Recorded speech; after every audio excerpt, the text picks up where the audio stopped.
Hello guys, यह video सी के introduction और उससे रिलेटेड हिस्ट्री, जनरेशन, आईडीईज, कंपाइलर और सी प्रोग्राम के सिंटैक्स के बारे में है। आने वाले वीडियोस में सी इंस्टॉलेशन और प्रोग्रामिंग से रिलेटेड होगा।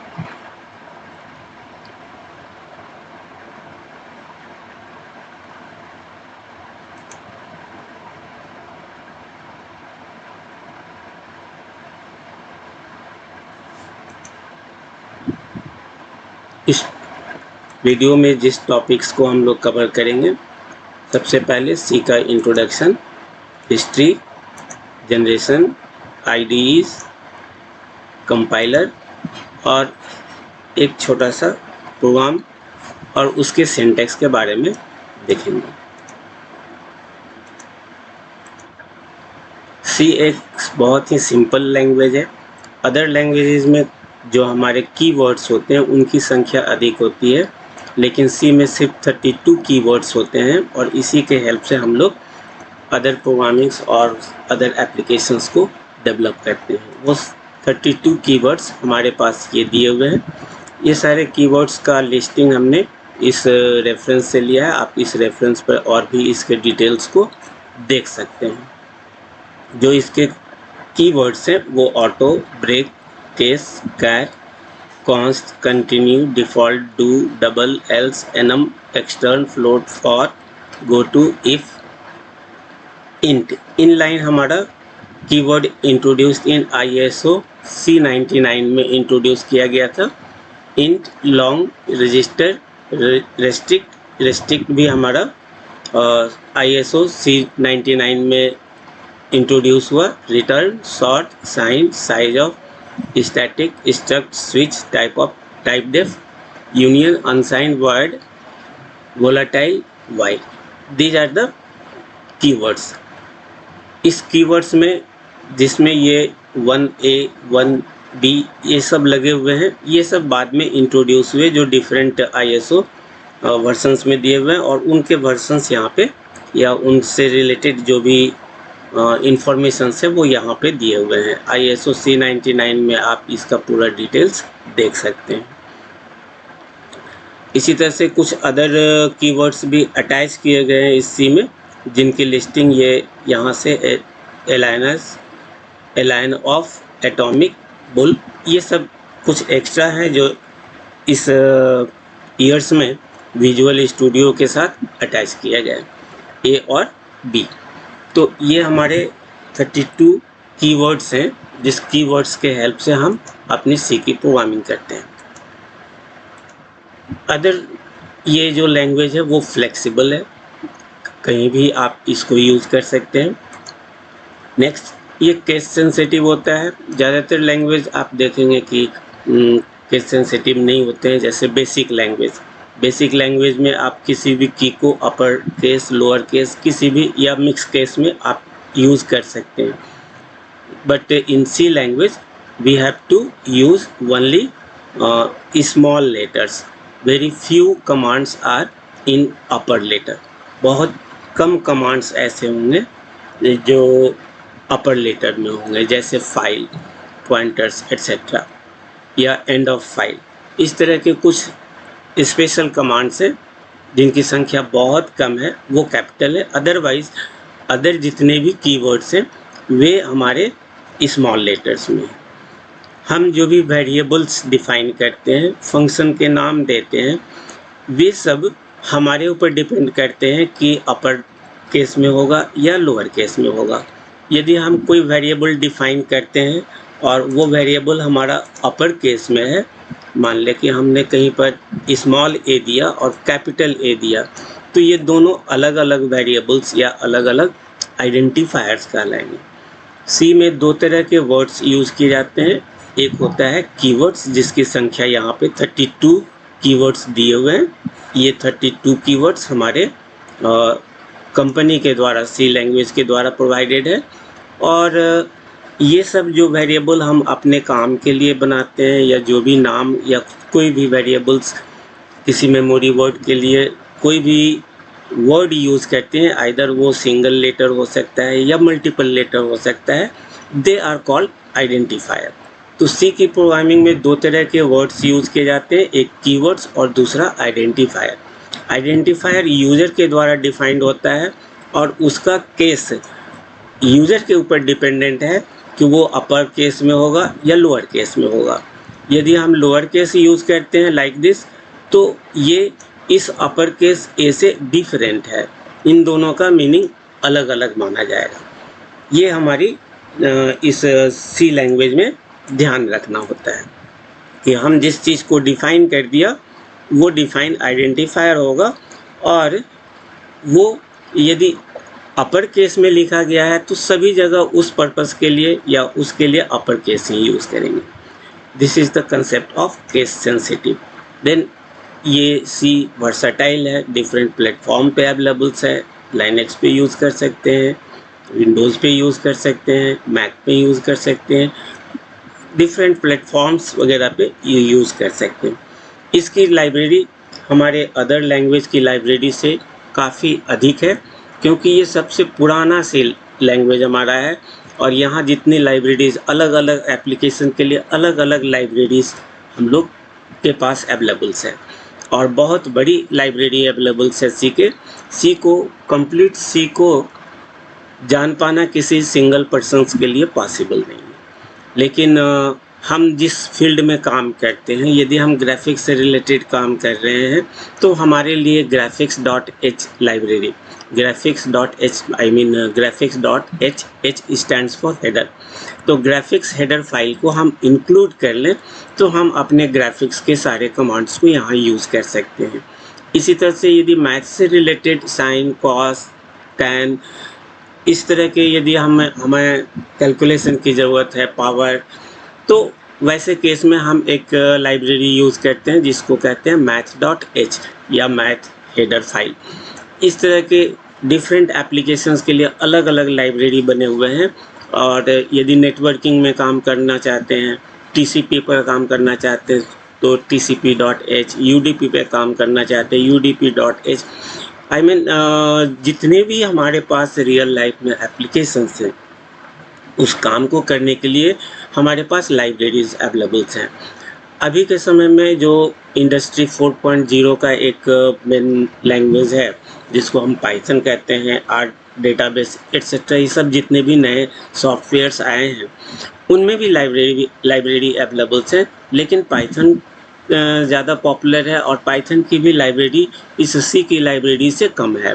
पाइथन एक पर्टिकुलर स्पेसिफिक टास्क को परफॉर्म करने के लिए यूज़ कर रहे हैं, लेकिन अब उसको जनरलाइज किया जा रहा है और बहुत सारे लाइब्रेरीज उसमें अभी अटैच हो रहे हैं और होंगे, लेकिन इसकी जो लाइब्रेरी है वो काफ़ी रिच है, वो ऑलरेडी अवेलेबल्स है। तो ये हमारा इसकी खासियत है। देन इस लैंग्वेज की जो फाइल्स बनेंगे उस फाइल्स के नेम के साथ हम एक्सटेंशन डालते हैं, और एक्सटेंशन में हम .c यूज़ करते हैं। .c कहने का मतलब यदि हमने एक फ़ाइल बनाया, सम नाम का एक फ़ाइल हम बना रहे हैं, तो सम हमारा फ़ाइल का नाम होगा, और इस फाइल को ये इंडिकेट करने के लिए कि ये सी लैंग्वेज से बिलोंग करता है, हम यहाँ पर .c देंगे। और इसी तरह से C++ का यदि हम फाइल बना रहे हैं तो sum.cpp, ये cpp हमारा एक्सटेंशन कहलाएगा C++ में, और C के लिए हम जिस एक्सटेंशन को यूज़ करते हैं वो .c है। तो इस तरह के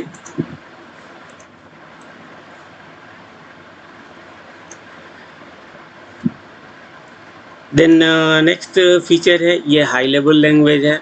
हाई लेवल लैंग्वेज क्या होते हैं, और इसको हम मिडिल लैंग्वेज के नाम से भी जानते हैं। ये क्या चीज़ है, नेक्स्ट स्लाइड में हम लोग इसको डिटेल में देखेंगे कि हाई लेवल लैंग्वेज का मीनिंग क्या होता है। For introduction, high level language की जितनी भी लैंग्वेजेस होंगे वो सब मशीन इंडिपेंडेंट होंगे। मशीन इंडिपेंडेंट कहने का मतलब हमारे पास जितने भी प्रोसेसर्स होते हैं, जैसे i3, i5, i7, और पहले के जो प्रोसेसर्स होते थे 8086, 80286, 80386, पेंटियम 1, 2, 3, 4, 5 जितने भी प्रोसेसर्स हैं, बहुत सारे प्रोसेसर्स हैं, लाखों प्रोसेसर्स होंगे। उस प्रोसेसर्स पर यदि हम किसी भी प्रोसेसर पर किसी प्रॉब्लम का प्रोग्राम लिख दें, तो वो प्रोग्राम सिर्फ उसी प्रोसेसर पर रन करेगा। तो वो जो लैंग्वेज होगा उसको कहेंगे मशीन डिपेंडेंट। और यदि हम किसी एक प्रोसेसर पर कोई प्रोग्राम लिख दें और वही प्रोग्राम सारे प्रोसेसर्स पर रन करें, तो वो कहलाएगा मशीन इंडिपेंडेंट लैंग्वेज। और ऐसे ही मशीन इंडिपेंडेंट लैंग्वेज को हम हाई लेवल लैंग्वेज कहते हैं। स्ट्रक्चर्ड लैंग्वेज, इसमें सारे जो प्रोग्राम्स होते हैं वो स्ट्रक्चर्ड फॉर्म में होते हैं, मॉड्यूलर फॉर्म में होते हैं, या प्रोसीजर के फॉर्म में कह सकते हैं। प्रोसीजर क्या है? हमारे प्रोग्राम्स जो होते हैं वो काफ़ी बड़े हो जाते हैं। यदि एप्लीकेशन काफ़ी कॉम्प्लेक्स हो तो लाइन ऑफ कोड बहुत अधिक होगा। इस लाइन ऑफ कोड को हम छोटे छोटे स्मॉल पार्ट में डिवाइड करते हैं, जिसका एक स्पेसिफिक टास्क होता है, और इसको हम जितनी बार यूज़ करना चाहें उसके लिए एक छोटा सा सब प्रोग्राम बनाते हैं, और उस सब प्रोग्राम को ही हम प्रोसीजर या मॉड्यूल कहते हैं, और इसको स्ट्रक्चर्ड वाइज में हम यूज़ कर सकते हैं, जो कि हम लोग प्रोग्रामिंग के समय में और डिटेल्स में देखेंगे। देन डायनेमिक मेमोरी एलोकेशन, ज़्यादातर जो लैंग्वेजेज होते हैं उनमें मेमोरी को एक्सेस करने के लिए, उसके एड्रेस को एक्सेस करने की फैसिलिटी नहीं देते हैं। ये कुछ सिक्योरिटी पॉइंट ऑफ व्यू से भी वो लोग रोक देते हैं, और वहाँ पे इसकी रिक्वायरमेंट नहीं होती। लेकिन हमारा सी लैंग्वेज है, जिस सी लैंग्वेज के थ्रू आप मेमोरी के किसी भी एड्रेस को आप एक्सेस कर सकते हो, उसको यूज़ कर सकते हो, मॉडिफाई कर सकते हो।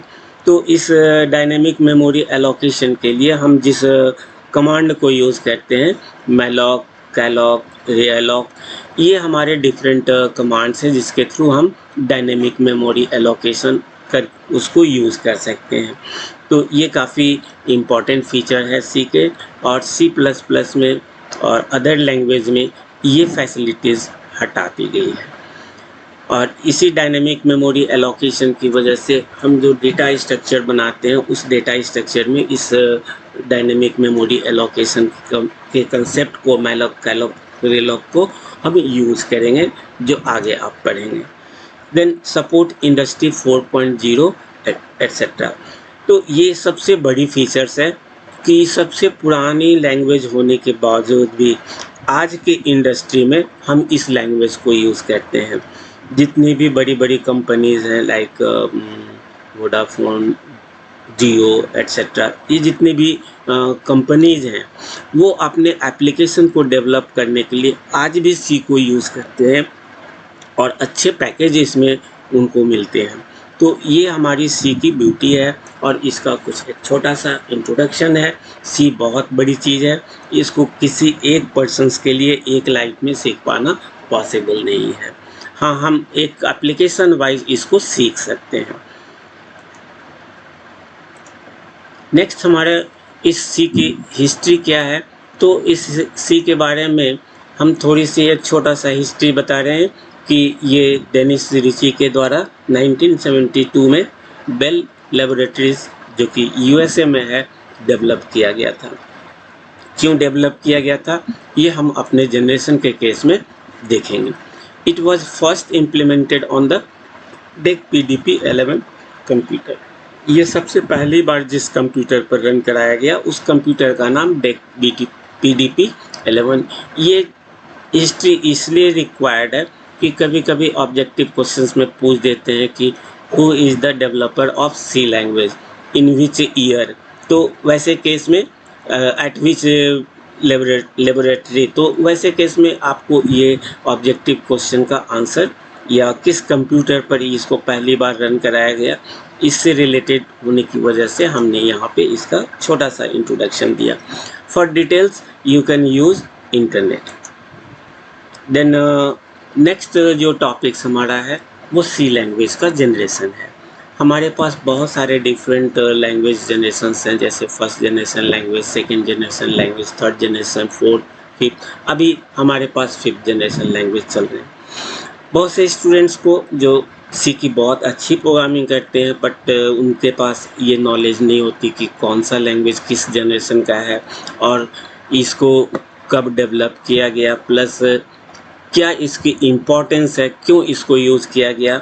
ये सारी बेसिक जानकारी नहीं होने की वजह से सी की अच्छी प्रोग्रामिंग करने के बावजूद भी बेसिक नॉलेज नहीं होता। तो इस पॉइंट ऑफ व्यू से हम इस जनरेशन को यहाँ पे रखा है जो सी लैंग्वेज के जनरेशन्स को बताएगा। और इसी तरह से हार्डवेयर के भी जनरेशन्स होते हैं जो आप इसके इंट्रोडक्शन में पढ़े होंगे या कहीं से आप पढ़ लेंगे। जो ज़्यादातर लैंग्वेज से रिलेटेड जो जनरेशन्स होते हैं उस पर भी इंटरव्यू में क्वेश्चंस होते हैं। हार्डवेयर के जनरेशन जो हैं उस पर भी इंटरव्यू में क्वेश्चंस होते हैं।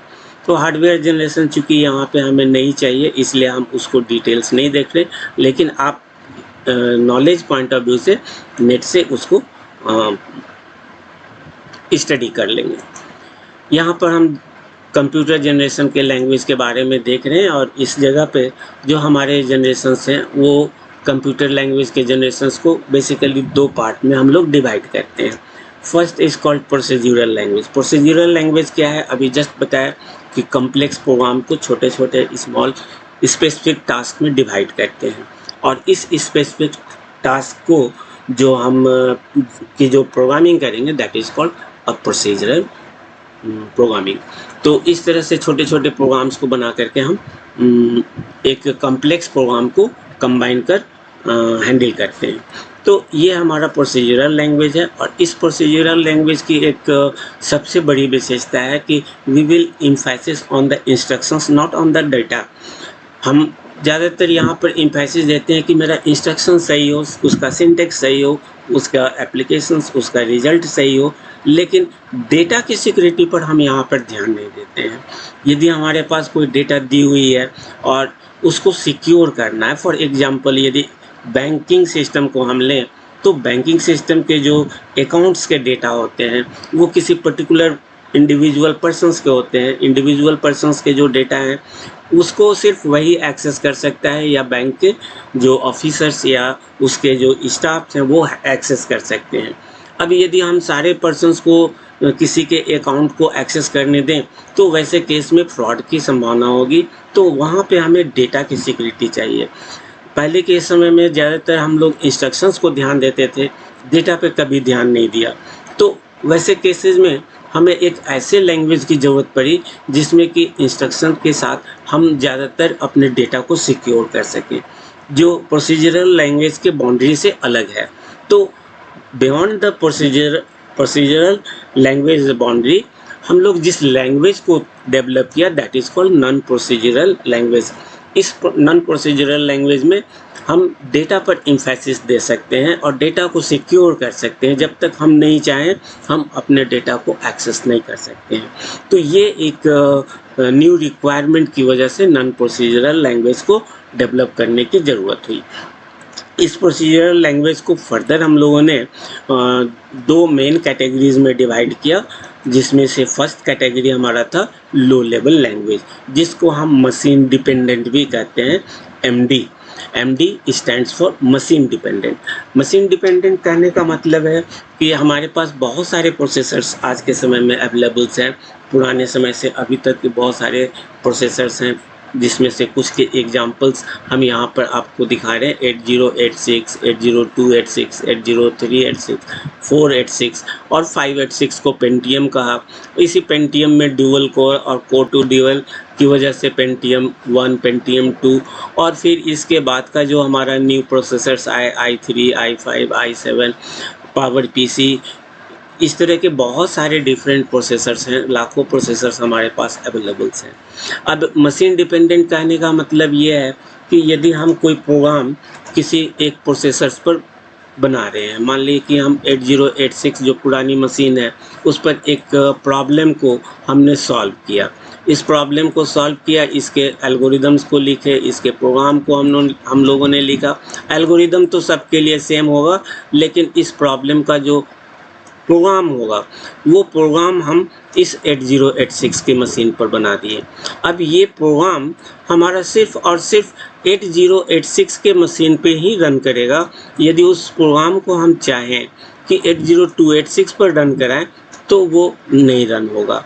इसी प्रॉब्लम को इस प्रोसेसर्स पर रन करने के लिए फिर से हमको प्रोग्राम लिखना होगा। एल्गोरिदम सेम होंगे लेकिन प्रोग्राम आपको डिफरेंट लिखना होगा। जितने प्रोसेसर्स उतने बार आप उस प्रॉब्लम को सॉल्व करेंगे।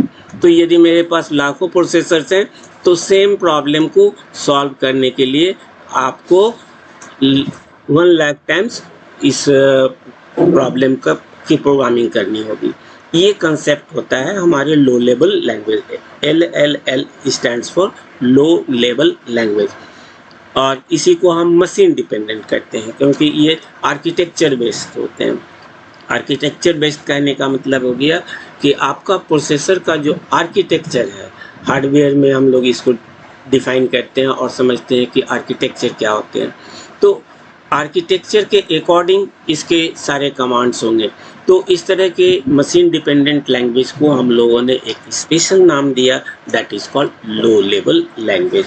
बाद में हम लोगों ने इसी तरह के प्रोसीजर लैंग्वेज को, इसकी कुछ प्रॉब्लम्स थी जो मशीन डिपेंडेंट की प्रॉब्लम है, उस मशीन डिपेंडेंट की प्रॉब्लम को हम लोगों ने रिमूव किया नेक्स्ट जनरेशन में, और उस जनरेशन का नाम था हाई लेवल लैंग्वेज। इस लो लेवल लैंग्वेज जनरेशन्स में हमारे पास और भी बहुत सारे डिफरेंट क्लासिफिकेशंस हैं। इसको हम लोग यहाँ पर देखते हैं। तो इस लो लेवल लैंग्वेज में जो हमारा नेक्स्ट क्लासिफिकेशंस हुआ, उसको 2 पार्ट में हम लोगों ने डिवाइड किया। फर्स्ट लो लेवल लैंग्वेज मशीन को हम लोगों ने कहा मशीन लैंग्वेज, जिसको फर्स्ट GLB कहते हैं, और यही हमारा फर्स्ट जनरेशन लैंग्वेज। जिस वक्त हमारे पास ऑपरेटिंग सिस्टम नहीं थे, कुछ भी नहीं था, इनपुट आउटपुट डिवाइस की फैसिलिटी उतनी नहीं थी। आज के समय में एक सिस्टम पर कई तरह के डिफरेंट इनपुट डिवाइसेस, कई तरह के output devices, input devices like keyboard, mouse, joystick, punch card, floppy, USB, इस तरह के बहुत सारे इनपुट डिवाइसेस अवेलेबल्स हैं। इसी तरह से आउटपुट डिवाइसेस भी हमारे पास बहुत सारे अवेलेबल्स हैं, punch card, floppy, USB drive, monitor, सबसे बेस्ट मॉनिटर है, देन प्रिंटर, प्लॉटर, इस तरह के बहुत से माइक और स्पीकर, ये सब क्या है? ये सब हमारे इनपुट आउटपुट डिवाइसेस हैं जो किसी कंप्यूटर में अपने रिक्वायरमेंट के अकॉर्डिंग लगाते हैं। लेकिन 2 चीज़ें तो कम से कम ज़रूरी होती है, और वो है इनपुट के लिए कीबोर्ड और आउटपुट के लिए मॉनिटर। ये तो होना ही होना हमारे पास रिक्वायरमेंट है, नेसेसरी है। तो मशीन लैंग्वेज जो फर्स्ट जनरेशन लैंग्वेज हुआ, जिस वक्त हमारे पास बहुत लिमिटेड इनपुट आउटपुट डिवाइसेस थे और हमारे पास ऑपरेटिंग सिस्टम डेवलप नहीं था, तो उस वक्त जब हम कंप्यूटर पर प्रोग्रामिंग करते थे, वहाँ पर कंप्यूटर की प्रोग्रामिंग हमारा 0 और 1 के फॉर्म में होता था। तो 0 और 1 के फॉर्म में यदि हम प्रोग्रामिंग करते हैं तो यहाँ एक प्रॉब्लम आएगी, और वो प्रॉब्लम क्या है? वही प्रॉब्लम इस मशीन लैंग्वेज का डिसएडवांटेजेस होगा। प्रॉब्लम ये है कि यदि हमने किसी कमांड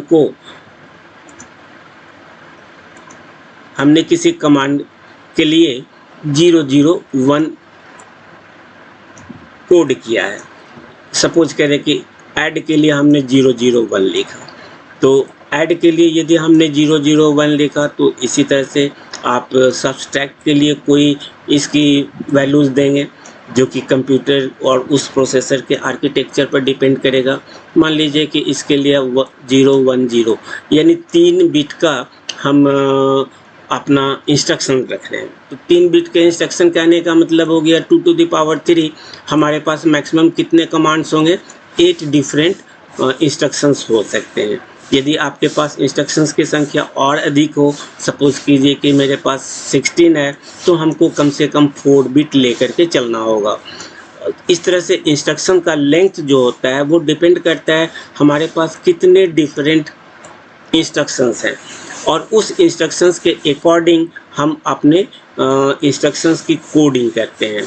तो ऐड को यदि हम 001 कह रहे हैं, सब्सट्रैक्ट को 0010 कहा, इसी तरह से मल्टीप्लिकेशन को यदि हमने 001 कह रहे हैं, और यदि हमने इंक्रीमेंट का मतलब add 1 in the given data. यदि 4 को हम 1 से इंक्रीज करें तो वो 5 हो जाएगा। तो इस तरह के इंक्रीमेंट के लिए हम मान लें कि 0 1 0 0 इस तरह के इंस्ट्रक्शंस बना सकते हैं। तो इस तरह के कितने डिफरेंट ये हमारे इंस्ट्रक्शंस हो गए। और इस इंस्ट्रक्शंस की संख्या कितनी होगी? यदि हमने 4 बिट लिया है, 4 बिट लिया है, तो 2 to the power 4, 2 to the power 4 कितने होंगे? 2 to the power 4, 2 to the power 4 का मीनिंग हो गया 16। तो 16 डिफरेंट इंस्ट्रक्शंस हो सकते हैं। यदि इसकी संख्या एक भी अधिक हो जाएगी तो फिर हमें नंबर ऑफ बिट की संख्या बढ़ानी होगी। तो यदि हम किसी इंस्ट्रक्शंस के लिए 001 हमें 2 नंबर को ऐड करना है, ऐड ए एन बी को यदि हम लिखना चाहें तो ऐड के लिए हम क्या यूज़ करेंगे? इस मशीन लैंग्वेज में 001 जो आर्किटेक्चर बना है। अब ए की आस्की कोड आपको मालूम है कि यदि हम कैपिटल ए यूज़ करते हैं तो 65 होता है।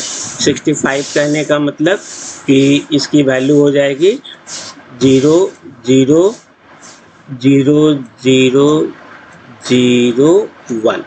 ये हमारा ए का वैल्यू होगा। ये हमारे ऐड का इंस्ट्रक्शंस हो गया। और यदि हम बी को ऐड कर रहे हैं तो बी की आस्की वैल्यू होती है 66। अब इस 66 को यदि लिखना चाहें तो हम फिर लिखेंगे 0 1 0 0 0 1 0। तो ये हमारे बी का कोडिंग हो गया। अब यहाँ पर ये हमारा बी है, ये हमारा ए है, और इन दोनों को ऐड करने के लिए हमने कमांड दिया ऐड। यदि हम ऐड ए कॉमा बी लिखे तो ईजिली आप समझ सकते हो कि हम ए और बी को ऐड कर रहे हैं। और यहाँ पर यदि गलती से यदि आपने ए को किसी और लेटर से डिनोट कर दिया या ऐड में डी को छोड़ दिए या ऐड के साथ ए डी ई लिख दिया तो आप ईजिली पकड़ सकते हो कि कहाँ पे एरर है। लेकिन यदि हम इस फॉर्म में 01 के फॉर्म में यदि हम कोडिंग कर रहे हैं, 01 के फॉर्म में यदि हम कोडिंग कर रहे हैं तो वैसे केस में ये जो हमारा 01 के फॉर्म में कोडिंग होगा, कहाँ पर हमारा बिट चेंज हुआ, किस जगह पे प्रॉब्लम हुई, उसकी मीनिंग क्या हो जाएगी। आप देख रहे हो एक बिट के चेंज करने से आपका जो वैल्यू है वो ए से बी हो गया। इसी तरह से अदर वैल्यूज़ भी हमारे चेंज हो जाते हैं। तो प्रोग्रामिंग मशीन लैंग्वेज में प्रोग्राम लिखना और उसकी डिबगिंग करना ये सबसे बड़ा डिफ़िकल्ट टास्क था। इसी प्रॉब्लम को रिमूव करने के लिए कहा गया कि भाई एक ऐसा लैंग्वेज बनाओ जिस लैंग्वेज को हम और आप ईजिली समझ सकें। 01 की भाषा तो कंप्यूटर समझता है, लेकिन हमको उसे समझने के लिए काफ़ी मेहनत करनी पड़ती है और काफ़ी प्रॉब्लम्स होते हैं। तो कहा कि ठीक है, कंप्यूटर तो 01 पे काम करेगा, हम अपना काम कुछ ऐसे कोड के फॉर्म में करेंगे जो हम ईजिली समझ सके, like add a comma B, इस तरह का हम कमांड लिखें। तो ऐड हमारा इंस्ट्रक्शन होगा और ए और बी हमारे वेरिएबल्स होंगे जिसमें वैल्यू रखे हुए हैं, और इन दोनों को ऐड कर हम रिजल्ट को ए में स्टोर करेंगे। यानी हम कहना चाहते हैं कि A equal to A plus B. तो ए प्लस बी इस तरह की चीज़ को ऐड करने के लिए हमने यहाँ पर तो बाइनरी में इस फॉर्मेट में लिखा जो मशीन समझता है, लेकिन इसको हम और आप इजीली समझ नहीं सकते जब तक आपको कोई बताएंगे नहीं। तो इसी चीज़ को हटाने के लिए हम लोगों ने कोडिंग शुरू कर दी कि भाई कोड कर दो और उससे हम इजीली प्रोग्रामिंग कर सकते हैं। अब A equal to A plus B लिखना है, इसका इंस्ट्रक्शंस हम इस तरीके से बना लेंगे, ऐड ए कॉमा बी। तो ये जो हमारी टेक्निक होगी, that technique is called second level of low level language. तो second level of low level language में जिस का नाम है उसको कहते हैं असेंबली लैंग्वेज, और ये हमारा सेकेंड जनरेशन लैंग्वेज हुआ। और इस सेकेंड जनरेशन लैंग्वेज में हम जो प्रोग्रामिंग करेंगे वो कुछ इस फॉर्मेट में होगा, ऐड ए कॉमा बी। किस तरह से इंस्ट्रक्शंस की हम लोग कोडिंग करते हैं या आर्किटेक्चर कैसे तैयार करते हैं वो यहाँ पर दिया हुआ है। जब कंप्यूटर आर्किटेक्चर पढ़ेंगे वहाँ पे आपको डिफरेंट जो लॉजिक गेट्स वगैरह होते हैं उनके लॉजिक गेट्स के हेल्प से आप अपना इस तरह के इंस्ट्रक्शंस डेवलप कर सकते हैं जो यहाँ पे दिया हुआ है। तो हम इस तरह के कोड को यूज़ करने लगे और यहाँ पर जो ये कोड यूज़ किया गया है ऐड, इस ऐड को हम अपने असेंबली लैंग्वेज में बोलते हैं निमोनिक और इसकी स्पेलिंग होती है न्यूमोनिक। स्पेशल नाम दिया गया है। वैसे हमारे जो अदर लैंग्वेज हैं उसमें इस तरह के इंस्ट्रक्शन को, स्टेटमेंट को हम कीवर्ड कहते हैं या इंस्ट्रक्शन कहते हैं या स्टेटमेंट कहते हैं।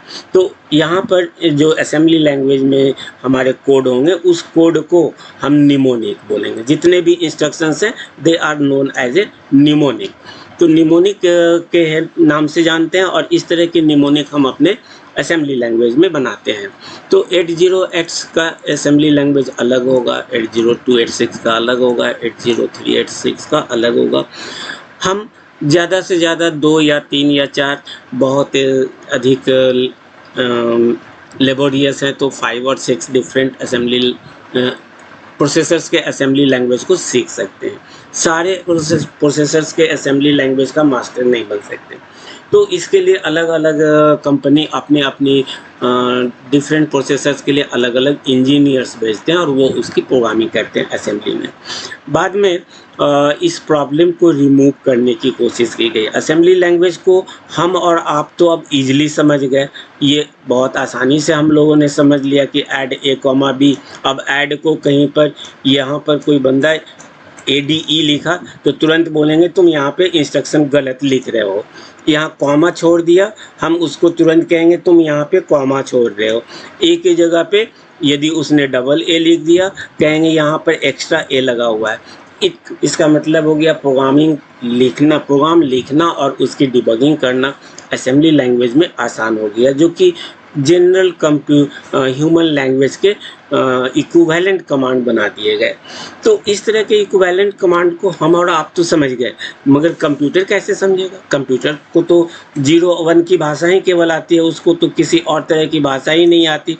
तो वैसे केस में हमें रिक्वायरमेंट थी कि भाई हमको इस प्रोग्रामिंग तो हमने कर दी असेंबली में, लेकिन इस प्रोग्रामिंग को कंप्यूटर कैसे समझेगा? इस कंप्यूटर को समझाने के लिए हमें इसको 0-1 के फॉर्म में कन्वर्ट करना होगा। अब 0-1 के फॉर्म में कौन कन्वर्ट करेगा? यदि हम कन्वर्ट करने लगे तो वैसे केस में हम कन्वर्ट करते हैं तो हमको यहाँ पर बताना पड़ेगा कि ऐड का इंस्ट्रक्शन क्या हुआ और ऐड के लिए हम यहाँ पे D लिखेंगे और इस ऐड का बाइनरी वैल्यू क्या होता है वो हमको बताना पड़ेगा। तो इस ऐड के लिए हमने 001 लिखा। फिर ए के लिए हमको बताना होगा कि इसकी बाइनरी क्या होगी, बैठ करके आपको ये सब चीज़ बताने पड़ेंगे। इसी तरह से बी की कोड बाइनरी वैल्यू क्या होगी ये आपको बताना पड़ेगा। बहुत बड़ा प्रोग्राम हो, छोटे प्रोग्राम में तो हम कर भी सकते हैं। यदि कॉम्प्लेक्स प्रोग्राम हो 50, 5000, 6000 लाइन का यदि आपका प्रोग्राम हो तो ये काम करना हमारे लिए बहुत डिफ़िकल्ट टास्क होगा। तो इसी काम को करने के लिए हम एक ऐसा सॉफ्टवेयर बनाए दैट इज़ कॉल्ड ट्रांसलेटर, जिसको हम लोग ट्रांसलेटर बोलते हैं। उस ट्रांसलेटर का काम होगा कि आप जो इस तरह के असेंबली प्रोग्राम लिखे हैं ऐड ए कॉमा बी, इस ऐड ए कॉमा बी को इस बाइनरी के फॉर्म में कन्वर्ट कर दें। तो इसको कन्वर्ट करने के लिए जिस सॉफ्टवेयर को डेवलप किया उसको हम कहते हैं ट्रांसलेटर, और उस ट्रांसलेटर का नाम कहलाता है असेंबलर। नाम आप सुने होंगे असेंबलर। तो असेंबलर हमारा एक ऐसा सॉफ्टवेयर है जिसका काम होता है असेंबली लैंग्वेज के प्रोग्राम को मशीन लैंग्वेज में कन्वर्ट करना। असेंबली लैंग्वेज के प्रोग्राम को 0-1 के फॉर्म में कन्वर्ट कर दो। इसके लिए जिस सॉफ्टवेयर को डेवलप करते हैं दैट इज़ कॉल्ड असेंबलर।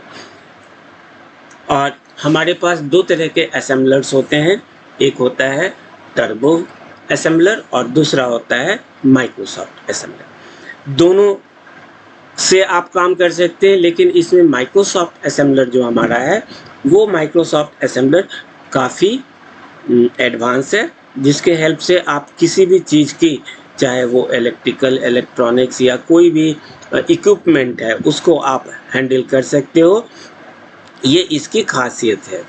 तो यहाँ पर जो हम लोगों ने देखा कि असेंबली लैंग्वेज में जो हमारे कमांड्स होते हैं, कुछ इस तरह के कमांड होते हैं। मूव a, 5 यानी 5 को a में रख दो, मूव b, 2 2 को b में रख दो, और ऐड a, b, a और b को ऐड करके a में स्टोर कर दो। देन सब a, b का मतलब हो गया a में से b को घटाकर a में रख दो। INC a कहीं लिखते हैं तो a की जो भी वैल्यू है, जैसे 5 है तो इसको 6 कर दो। तो इस तरह के जो ये इंस्ट्रक्शंस लिखे गए यहाँ पर, मूव, ऐड, सब, दे आर कॉल्ड निमोनिक। और निमोनिक हमारा अपर केस में भी हो सकता है, लोअर केस में भी हो सकता है, दोनों के मिक्स फॉर्म में भी हो सकते हैं, कोई प्रॉब्लम नहीं है। असेंबली लैंग्वेज इसको हैंडल कर लेगा। तो ये केस सेंसिटिव नहीं होता, इसलिए हम किसी भी केस में लिख सकते हैं। तो इस तरह के जो प्रोग्राम्स होंगे they are called assembly language program. और इसी असेंबली लैंग्वेज के हर एक स्टेटमेंट को इस बाइनरी के फॉर्म में 0-1 के फॉर्म में कन्वर्ट करने के लिए हम जिस ट्रांसलेटर को यूज़ करेंगे, that translator is called assembler. और यहाँ पर हम दो तरह के असेंबलर्स को पढ़ने जा रहे हैं। एक है हमारा टर्बो असेंबलर, दूसरा है हमारा माइक्रोसॉफ्ट असेंबलर। तो वो दोनों असेंबलर का नाम हम यहाँ पर आपको दिखा रहे हैं, टर्बो असेंबलर, माइक्रोसॉफ्ट असेंबलर। आप इस असेंबलर को नेट से डाउनलोड कीजिए, यूज़ कीजिए। इसके बहुत सारे वीडियोस बने हुए हैं। मेरे चैनल पर भी असेंबली लैंग्वेज की बहुत ही बेसिक चीज़ के 2-3 प्रोग्राम्स वीडियोस बने हुए, उस वीडियोस को भी आप देख सकते हैं। असेंबली लैंग्वेज क्या होता है, कैसे काम करते हैं, उसमें सेगमेंट्स क्या होते हैं, उसकी और अदर फीचर्स क्या होते हैं, वो सारी चीज़ें उस वीडियोस में बहुत अच्छी तरह से सिंपल वे में बताए गए हैं। तो आप उसका इस्तेमाल कर सकते हैं। वीडियो लिस्ट में देखिएगा, सर्च करके असेंबली लैंग्वेज 1, असेंबली लैंग्वेज 2, इस तरह के 2 वीडियोस बने हुए हैं। उस वीडियोस को आप देख सकते हैं यदि इंटरेस्टेड है तो ये हमारे सेकेंड जनरेशन लैंग्वेज हुआ। अब यहाँ इस लो लेवल लैंग्वेज के पहले ही हमने बताया कि डिसएडवांटेजेस था, इसमें प्रोग्राम राइटिंग और डिबगिंग बहुत स्लो है। मशीन लैंग्वेज में तो सबसे ज़्यादा स्लो है, उससे कुछ फास्ट हुआ असेंबली लैंग्वेज, लेकिन इस दोनों के साथ एक प्रॉब्लम रह गया और वो है मशीन डिपेंडेंसी का। मशीन डिपेंडेंसी कहने का मतलब हो गया एक प्रोग्राम को, एक प्रॉब्लम का प्रोग्रामिंग यदि हम किसी एक प्रोसेसर पर कर दिया तो दूसरे प्रोसेसर पर वो रन नहीं करेंगे। ये सबसे बड़ा प्रॉब्लम था हमारे इस लो लेवल लैंग्वेज को। तो लोगों ने देखा कि भाई इस प्रॉब्लम को कैसे रिमूव किया जाए। तो इस प्रॉब्लम को रिमूव करने के लिए हमने एक न्यू जनरेशन को यूज़ किया, न्यू जनरेशन लैंग्वेज को डेवलप किया, and that language is called high level language machine independent language. और ये मेरा 3rd GL कहलाया। इस वक्त तक हमारे पास ऑपरेटिंग सिस्टम्स भी आ गए थे, हम डायरेक्ट प्रोग्रामिंग भी कर सकते थे। असेंबली लैंग्वेज की प्रोग्रामिंग भी आप डायरेक्टली कर सकते हो डिबग कमांड के थ्रू। और इस असेंबलर के एडिटर्स भी होते हैं। टर्बो असेंबलर में भी एडिटर्स हैं, माइक्रोसॉफ्ट में भी असेंबलर हैं, और यहाँ भी आप एडिटर और उसकी असेंबली प्रोग्रामिंग दोनों काम कर सकते हो। तो नेक्स्ट जो हमारा जनरेशन आया 3rd जनरेशन लैंग्वेज, जिसमें लो लेवल लैंग्वेज के डिसएडवांटेजेस, जो मशीन डिपेंडेंट का जो डिसएडवांटेजेस था उसको रिमूव कर दिया। अब हमारे साथ ऐसा कोई रेस्ट्रिक्शन नहीं रहा कि आप एक प्रोसेसर पर बना दिए। मान लो कि हमने एक प्रॉब्लम है, इस प्रॉब्लम को हम सॉल्व कर दिए 8086 पर और उसके लिए प्रोग्राम बनाया P1। तो ये P1 प्रोग्राम 8086 पर तो रन करेगा ही, लेकिन यही प्रोग्राम अब हमारे 80286 पर भी रन होगा, 36 पर भी होगा, पेंटियम पे भी होगा, i3 पे भी होगा, i7, यानी लाखों प्रोसेसर से सब पे ये प्रोग्राम एक्सिक्यूटेबल होगा। मेरा काम बहुत ही आसान हो गया। अब हम एक प्रॉब्लम को किसी प्रोसेसर पर रन करा दें तो दूसरे प्रोसेसर्स पर ईजिली हम इसको रन करा सकते हैं, हमारी बहुत समय बच जाएगी। इस तरह के लैंग्वेज को हम हाई लेवल लैंग्वेज कहते हैं। और इस हाई लेवल लैंग्वेज में जो हमारा पहला लैंग्वेज आया बेसिक, जिसके डिफरेंट फॉर्म्स हैं, बेसिक है और भी बेसिक के बहुत सारे वर्जन्स हैं वो सब वर्जन्स को यूज़ किया। बेसिक का फुल फॉर्म हमारा होता है beginners all purpose symbolic instruction code, basic all purpose symbolic instruction code. और कोबल का जो मीनिंग फुल फॉर्म होता है उसको कहते हैं common, CO common, B business, O oriented language, common business oriented language. इसकी भाषा ह्यूमन लैंग्वेज की भाषा की तरह है। Add A to B and store the result in C। इस तरह के कमांड्स हम लोग ह्यूमन लैंग्वेज में जो बोलते हैं उसी तरह से हम इस कोबल में लिखते हैं। फोर्ट्रन हमारा बनाया गया था साइंटिफिक पर्पस के लिए, जिसमें हाई पावर के कैलकुलेशंस होते थे, बहुत रेंज के कैलकुलेशंस होते थे, तो फोर्ट्रन बनाया गया। फोर्ट्रन 77, फोर्ट्रन 90, फोर्ट्रन 90 आज के समय में पैरेलल प्रोग्रामिंग में भी यूज होता है। पैरेलल प्रोग्रामिंग में जैसे मान लीजिए कि आपने 9,99,999 का पावर 2 करोड़ 3 करोड़ कर दिया और आप उसकी कैलकुलेशन अभी के प्रोसेसर पर यदि करोगे तो वहाँ पे कैलकुलेशन होगा ही नहीं, बियॉन्ड द रेंज भागेगा। तो वैसे केस में हम पैरेलल प्रोग्रामिंग करते हैं। तो पैरेलल प्रोग्रामिंग करने के लिए हम जिस लैंग्वेज को यूज़ करते हैं उसमें फोर्ट्रन 90 है, C लैंग्वेज भी है, C++ भी है। तो आप आज का फास्ट कंप्यूटिंग के लिए आप फोर्ट्रन 90, C और C++ को यूज़ कर सकते हैं पैरेलल प्रोग्रामिंग में। इसी तरह से साइंटिफिक और जनरल पर्पस के लिए हमने जिस लैंग्वेज को बनाया वो पास्कल है। फोर्ट्रन का full form formula translation, Fortran का full form formula translation. BASIC में एक लैंग्वेज हमने बनाया, let A equal to 5, let B equal to 2, let C equal to A+B, then print the result of C और last में program को end कर दिया। तो इस तरह के कोडिंग्स हमारे किस में होते हैं, बेसिक लैंग्वेज में। इसी तरह से फोर्ट्रन का भी आप प्रोग्रामिंग देखेंगे तो बहुत सिंपल और ह्यूमन लैंग्वेज की तरह होती है।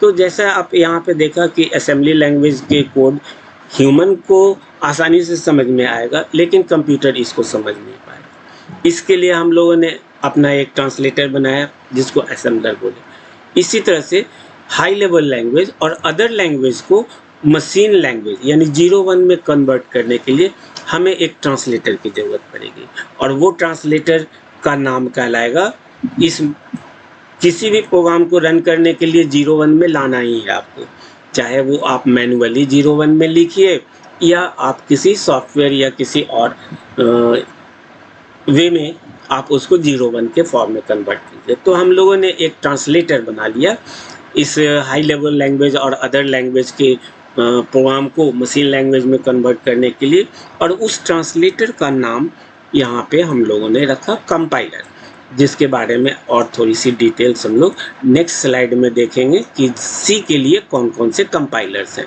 तो अब आप समझ गए होंगे कि कंपाइलर का काम क्या होता है। हाई लेवल लैंग्वेज और अदर जो असेंबली लैंग्वेज नहीं है, अदर देन असेंबली लैंग्वेज को मशीन लैंग्वेज में कन्वर्ट करने के लिए जिस ट्रांसलेटर को यूज़ करते हैं that translator is called compiler. एक और भी हमारे पास ट्रांसलेटर है जिस ट्रांसलेटर को हम लोग यूज़ करते हैं, बेसिक में भी यूज़ करते हैं, अदर प्लेसेस पर भी यूज़ करते हैं, जावा में यूज़ करते हैं, वो कहलाता है इंटरप्रेटर।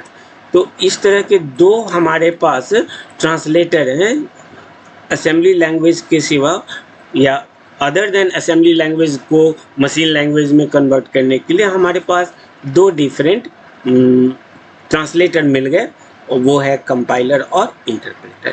लेकिन दोनों के बीच थोड़ा डिफरेंस है। कंपाइलर पूरे प्रोग्राम की कंपाइलेशन यानी 0-1 के फॉर्म में कन्वर्ट करता है, लेकिन वहाँ पर यदि किसी स्टेटमेंट किसी लाइन पर कोई एरर आ गया तो सारे लाइंस को वो स्टडी करता है और जिस जिस लाइन पर एरर है सबका एरर कोड और एरर वो एक बार में शो करते हैं।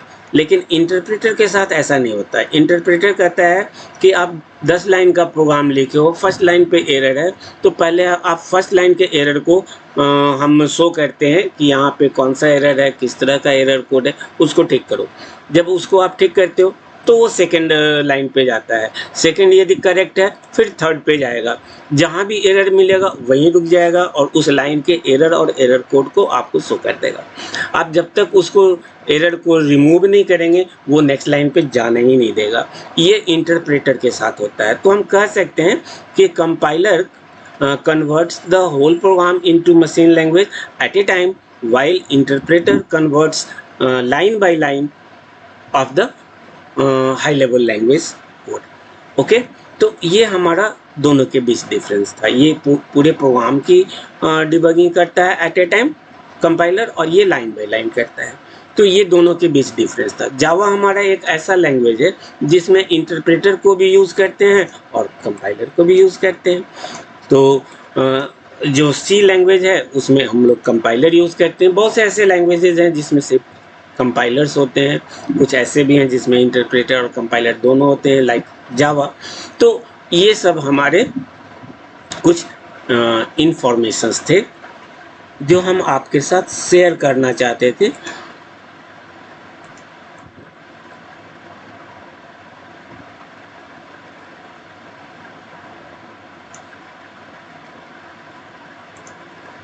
तो इस हाई लेवल लैंग्वेज के और इस तरह के हाई लेवल लैंग्वेज को मशीन लैंग्वेज में कन्वर्ट करने के लिए हम जिस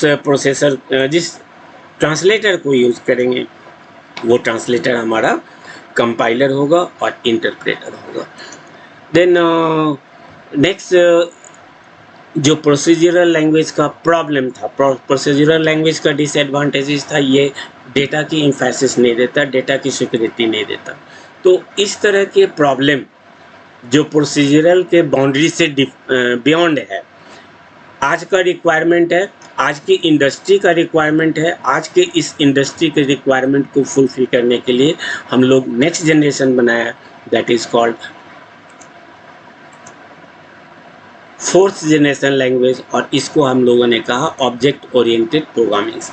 तो ऑब्जेक्ट ओरिएंटेड प्रोग्रामिंग्स में डेटा की सिक्योरिटी है और यहाँ पे हम डेटा को सिक्योर कर सकते हैं।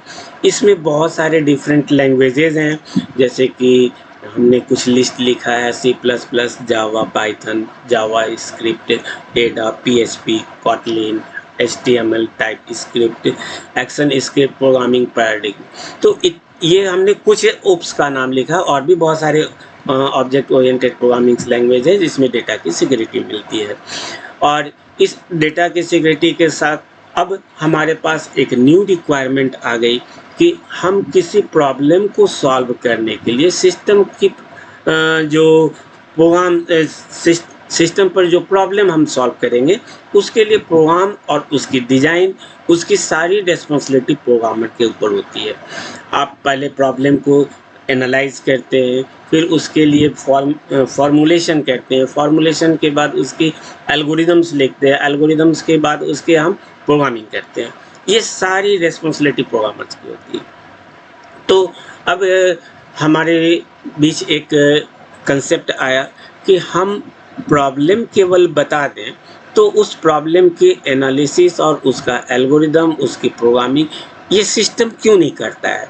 यदि ये इतना सारा काम, इतने एडवांस काम यदि सिस्टम कर रहा है, तो भाई प्रॉब्लम को फाइंड आउट करना, identify the problem and solve that problem, ये दोनों काम सिस्टम ही कर दे, हम क्यों करें।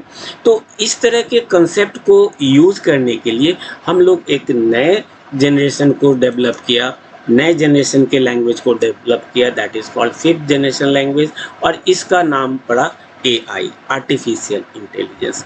अब इस आर्टिफिशियल इंटेलिजेंस के भी बहुत बड़ी लिस्ट है डिफरेंट लैंग्वेजेस के। हमने कुछ लैंग्वेज का नाम लिखा, और आप यहाँ पे देख रहे होंगे कुछ ऐसे भी लैंग्वेज हैं जो थर्ड, फोर्थ और फिफ्थ में भी यूज़ किए जा रहे हैं। अब इतनी सारी लैंग्वेजेस हमने आपको लिस्ट में दिखाए। इस तरह के लाखों लैंग्वेजेस हैं जो अलग अलग इंडस्ट्री में यूज़ किए जाते हैं। जैसे टेलीकॉम डिपार्टमेंट में जो स्विचेज होते हैं उनको हैंडल करने के लिए चिली लैंग्वेज यूज़ करते हैं, और वो चिली लैंग्वेज भी C लैंग्वेज पर डिपेंडेंट है। हमने बहुत सारे लैंग्वेजेस का नाम बताया। सारी लैंग्वेजेस पॉसिबल नहीं है कि एक पर्सन सीख जाए। जिनको जिस फील्ड में काम हो होता है, जिस जगह पे जो रिक्वायरमेंट होती है वही सीखते हैं। अब सवाल ये है कि हमने इतनी सारी लैंग्वेजेस का नाम तो बताया, लेकिन सी का कहीं नाम ही नहीं दिया। तो उसका एक रीज़न है, हम समझाना चाह रहे हैं कि सी क्या चीज़ है। इतनी सारी लैंग्वेजेस पढ़ने की कोई ज़रूरत नहीं, आप सिर्फ 2-3 लैंग्वेज को अच्छी तरह से सीख जाएँ, तो दुनिया का सारा काम आप कर सकते हैं। तो कैसे कर सकते हैं? मशीन लैंग्वेज और असेंबली लैंग्वेज और ये हाई लेवल लैंग्वेज, ये तीनों तरह के काम, लो लेवल लैंग्वेज और हाई लेवल लैंग्वेज, आप ऐसा कह सकते हैं। लो लेवल में मशीन लैंग्वेज और असेंबली लैंग्वेज और हाई लेवल लैंग्वेज, ये दोनों काम के लिए बहुत सारे डिफरेंट लैंग्वेजेस बन गए। ऐसा क्यों ना करें, इन सारे कामों को करने के लिए हम एक सिंगल लैंग्वेज बना लें। लो लेवल लैंग्वेज और हाई लेवल लैंग्वेज, इन दोनों को परफॉर्म करने के लिए हम एक लैंग्वेज बनाना चाहते थे कि इतनी सारी लैंग्वेज ना पढ़ के हम वो सिर्फ एक लैंग्वेज पढ़ लें, तो मशीन लैंग्वेज, असेंबली लैंग्वेज और high level language, other language की कोई ज़रूरत ही नहीं पड़े। इस कंसेप्ट को माइंड में रखकर एक न्यू लैंग्वेज को डेवलप किया गया, that is called middle language. और यही इसी मिडिल लैंग्वेज का नाम पड़ गया सी लैंग्वेज, जिसको कि डेवलप किए थे रिची साहब ने, मिडिल लैंग्वेज। और यही मिडिल लैंग्वेज हमारा सी लैंग्वेज है। तो अब आप समझ सकते हो कि फर्स्ट जनरेशन से लेकर के थर्ड जनरेशन तक के सारे काम को करने के लिए, चाहे वो जनरल एप्लीकेशन हो, बिजनेस एप्लीकेशन हो या साइंटिफिक एप्लीकेशन हो, सारे काम आप इस सी लैंग्वेज के थ्रू कर सकते हो। इसी वजह से सी लैंग्वेज को आज हम लोग इंडस्ट्री 4.0 में रखते हैं। इंडस्ट्री के में भी अलग अलग समय में अलग अलग रिक्वायरमेंट हुए, इंडस्ट्री 1.0, 2.0, 3.0 और अभी जो करेंटली चल रहा है 5.0, 4.0 और आगे 5.0। इस इंडस्ट्री में भी हमारा सी, फोर्टन, ये सब कुछ ऐसे, कोबल 19, ये सब कुछ ऐसे लैंग्वेजेज हैं जो लैंग्वेज आपके आज के इंडस्ट्री में भी यूज़फुल हैं और इसमें बहुत अच्छी पैकेज मिलते हैं जिनकी जानकारी होती है। फॉर एग्जांपल सी लैंग्वेज में आपका 26-36 लाख का पैकेज भी जा सकता है। वो डिपेंड करता है आप कैसी कंपनी में जा रहे हो और किस तरह का काम है। तो सी का इम्पोर्टेंस अब आपको समझ में आ रहा होगा कि सी तो बहुत ही, इसकी स्कोप तो बहुत ही बड़ी है भाई। इतनी ही नहीं, अब सी की बात जब हम कर रहे हैं तो इस सी की जगह पे आपने यहाँ पे देखा कि सी प्लस प्लस यूज़ किया है। सी क्या है? सी प्लस प्लस क्या है हमारा? सी प्लस प्लस सी का ही बड़ा भाई है। सी से ही बना है सी प्लस प्लस। सबसे पहले सी बना और उस सी से जब उप्स का कंसेप्ट आया तो लोगों के माइंड में एक बात आई कि भाई हमारे पास जो लैंग्वेज, हाई लेवल लैंग्वेज और अदर लैंग्वेजेस, जनरेशंस के जो लैंग्वेज है, उसी लैंग्वेज को यूज़ करके क्यों ना हम उप्स की कंसेप्ट को हैंडल करें। तो इसमें सबसे पॉपुलर हमारा सी था। तो सी डेवलपर ने कहा कि भाई ठीक है, उप्स के लिए जो एक्स्ट्रा कमांड चाहिए उस एक्स्ट्रा कमांड को हम सी में अटैच कर दें। That new language is called C plus plus. तो सी प्लस प्लस के 70% कमांड हमारे सी के हैं और 30%, 20%, 24% जो भी है एक्स्ट्रा जो कमांड्स हैं वो सी के साथ अटैच कर दिया गया और उसकी कुछ डिमेरिट जो थी उस डिमेरिट को हटा दिया गया, तो हमारे पास बन गया सी। और सी प्लस प्लस अब आप देख सकते हो कि सी प्लस प्लस को भी आप हाई लेवल लैंग्वेज, चूँकि इसमें सी के कंसेप्ट है, high level language, 4th generation language, 5th generation language तक हैंडल किया जा रहा है। तो अब आप समझ सकते हो कि यदि आपने सी को समझ गया तो सी प्लस प्लस को भी आप समझ सकते हो और आप मशीन लैंग्वेज यानी फर्स्ट जनरेशन लैंग्वेज से लेकर आप second generation, third generation, 4th generation, 5th generation, सारे जनरेशन के काम या रिक्वायरमेंट को आप सी और सी प्लस प्लस के थ्रू कर सकते हैं। ये इसका स्कोप है जो काफ़ी वर्सेटाइल है। आपको इसी वजह से कहते हैं सी को थोड़ा एडवांस में पढ़िए और कोशिश कीजिए कि आप अपने जो प्रोजेक्ट बनाते हो, आज के समय में एक फैशन चल गया है, वेब डिज़ाइनिंग कर लो वेब डेवलप कर लो, ये सब कर लो, लेकिन आपको पता होना चाहिए कि जितने भी रिसेस पीरियड हुए हैं, उस रिसेस पीरियड में जो कंप्यूटर पर्सनल को हटाया गया, वो जावा और अदर लैंग्वेज के पर्सनल को हटाया गया। सी और सी प्लस प्लस के जो भी पर्सनल थे, उनको किसी भी रिसेस पीरियड में नहीं हटाया गया, जिससे जैसा मेरी जानकारी है।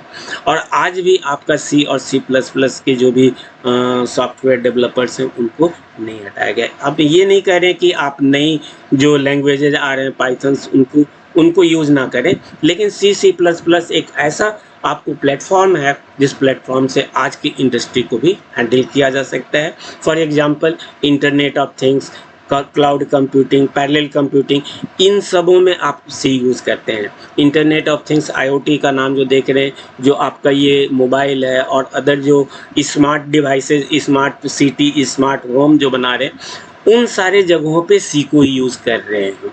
अब धीरे धीरे जावा में भी इसकी फैसिलिटी दी जा रही है और पाइथन में भी इसकी फैसिलिटीज़ अवेलेबल्स हैं।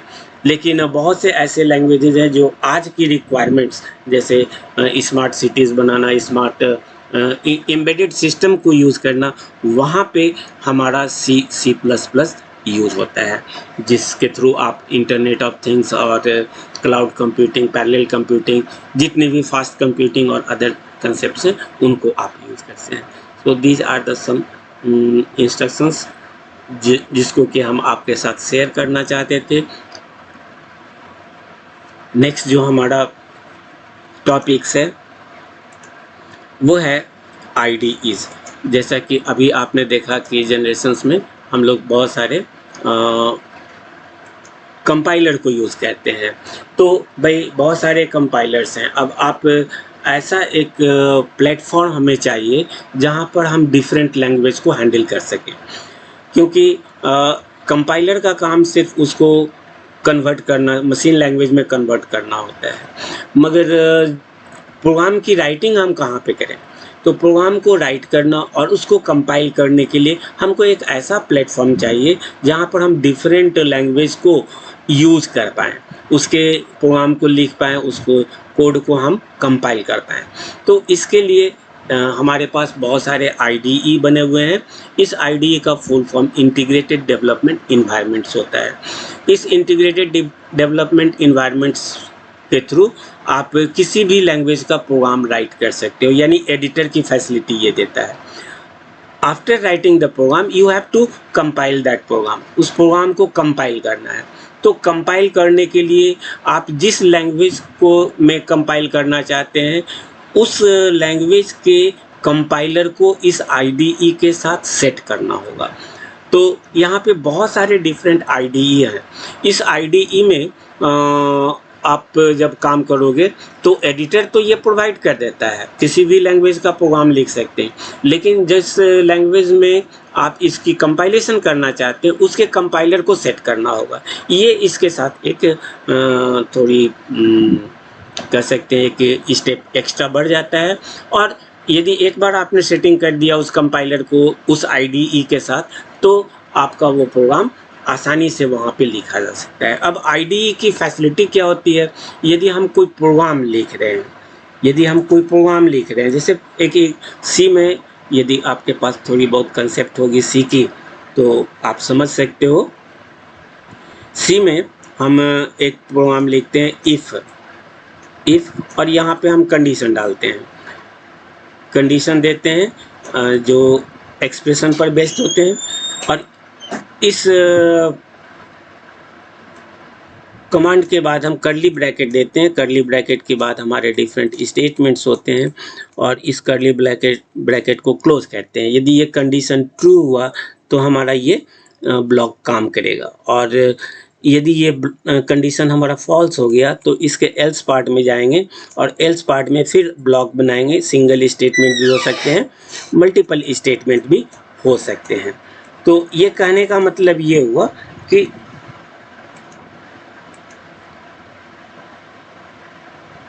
यदि हम ये कंडीशन हमारा यदि ट्रू हो गया तो हम इस ब्लॉक को एक्सिक्यूट करेंगे, इसको हम स्किप कर जाएंगे।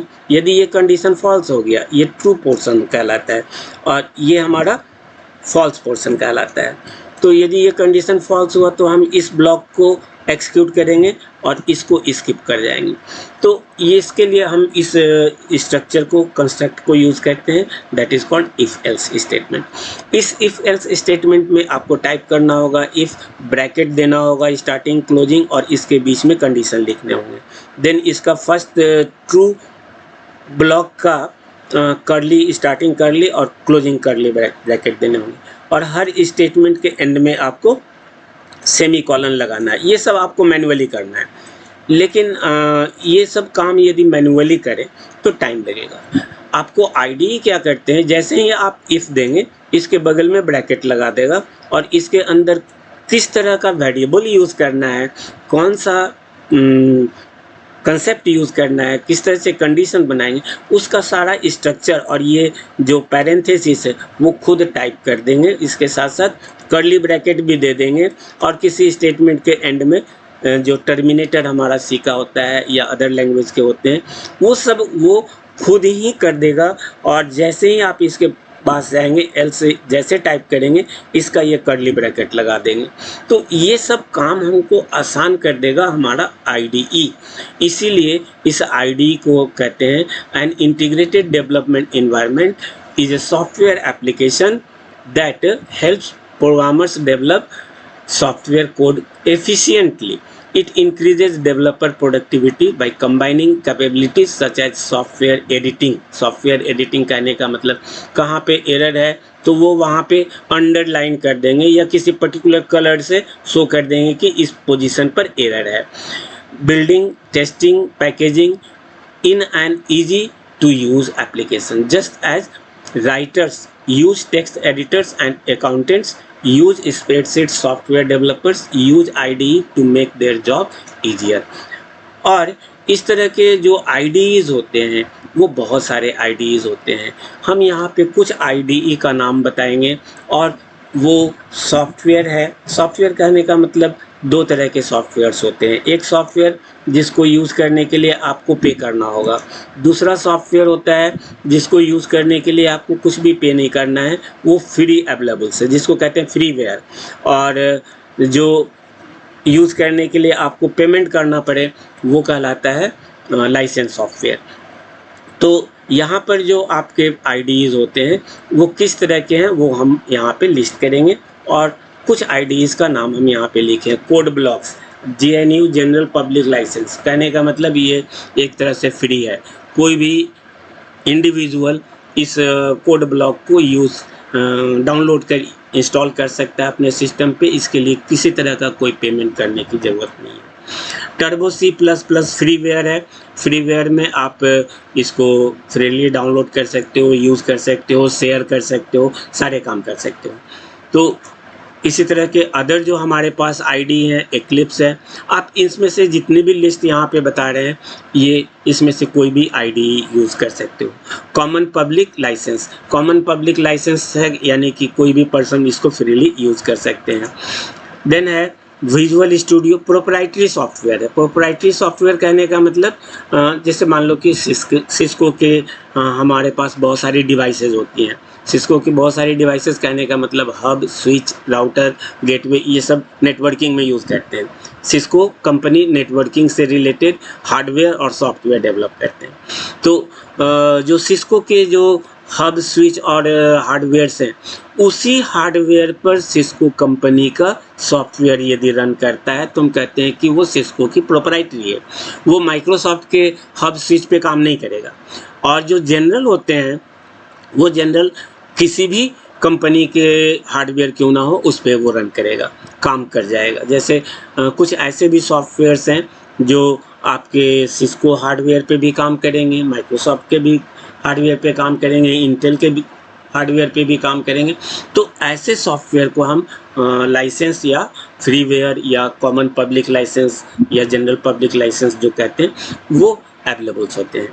लेकिन विजुअल स्टूडियो चूँकि माइक्रोसॉफ्ट का है तो माइक्रोसॉफ्ट के सॉफ्टवेयर्स पर, प्लेटफॉर्म पर इसमें कंपैटिबिलिटी है, अदर प्लेसेस पर कंपैटिबिलिटी नहीं होती है या कम होती है। प्रोप्राइटरी कहने का मतलब ये है।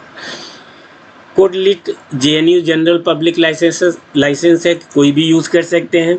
सी लियोन प्रोप्राइटरी लाइसेंस है कंपनी का, यानी उस कंपनी के ही हार्डवेयर सॉफ्टवेयर पर ये कंपैटिबल है, अदर पे प्रॉब्लम होंगे। नेटबीन्स फ्रीवेयर है, कोई भी यूज़ कर सकता है, किसी भी प्लेटफॉर्म पे यूज़ कर सकता है।